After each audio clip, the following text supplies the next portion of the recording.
Kozhikode medical college ആശുപത്രിയിലെ മരുന്ന് ക്ഷാമത്തിൽ മരുന്ന് വിതരണക്കാരെ ആശുപത്രി അധികൃതർ ചർച്ചയ്ക്ക് വിളിച്ചു. ഇന്ന് വൈകിട്ട് 4 മണിക്കാണ് ചർച്ച. മരുന്ന് ക്ഷാമത്തിൽ സർക്കാർ ഇടപെടൽ വൈകുന്നത് മീഡിയ വൺ വാർത്തയാക്കിയിരുന്നു. Media One impact.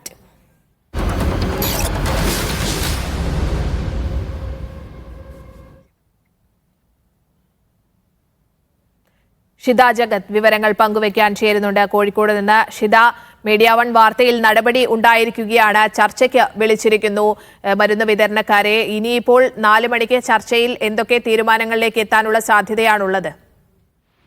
സ്നേഹ, കഴിഞ്ഞ 9 ദിവസമായി മരുന്ന് വിതരണക്കാർ കോഴിക്കോട് മെഡിക്കൽ കോളേജിലേക്കുള്ള മരുന്ന് വിതരണം നിർത്തിയിട്ട്.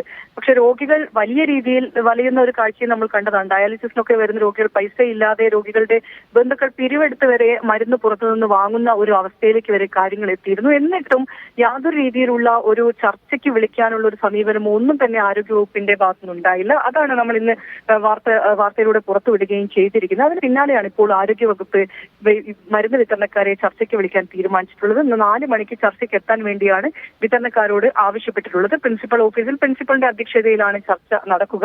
വിതരണക്കാർ പ്രധാനമായും പറയുന്നത് അവർക്ക് സെപ്റ്റംബർ വരെയുള്ള കുടിശ്ശികയെങ്കിലും തന്നു തീർക്കണമെന്നുള്ളതാണ്.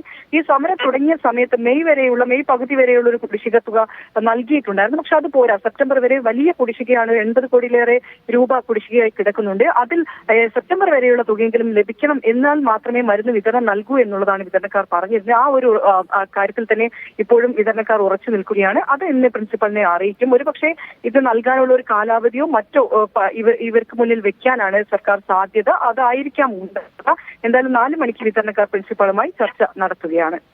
ഷിത, ഈ കോഴിക്കോട് മെഡിക്കൽ കോളേജിന്റെ കാര്യം എടുക്കുമ്പോൾ സാധാരണക്കാരായ ആളുകൾ എത്തുന്ന സ്ഥലമാണ്.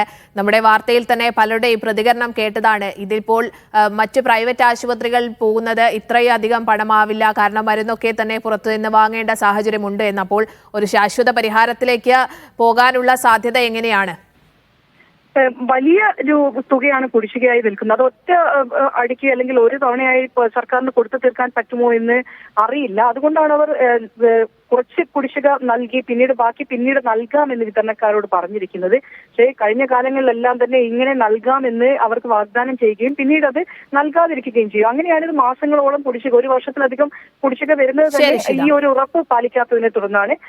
അതുകൊണ്ട് തന്നെ ഇന്ന് വിതരണക്കാർ കൃത്യമായുള്ള ഒരു നിലപാട് എടുക്കാനാണ് സാധ്യത. സ്നേഹ, ശരി. കോഴിക്കോട് മെഡിക്കൽ കോളേജ് ആശുപത്രിയിലെ മരുന്ന് ക്ഷാമത്തിൽ മരുന്ന് വിതരണക്കാരെ ചർച്ചയ്ക്ക് വിളിച്ചിരിക്കുകയാണ്. മീഡിയ വൺ ഇത് സംബന്ധിച്ച് വാർത്ത ചെയ്തിരുന്നു. അതിൽ ഇപ്പോൾ ഒരു നടപടി ഉണ്ടാവുകയാണ്.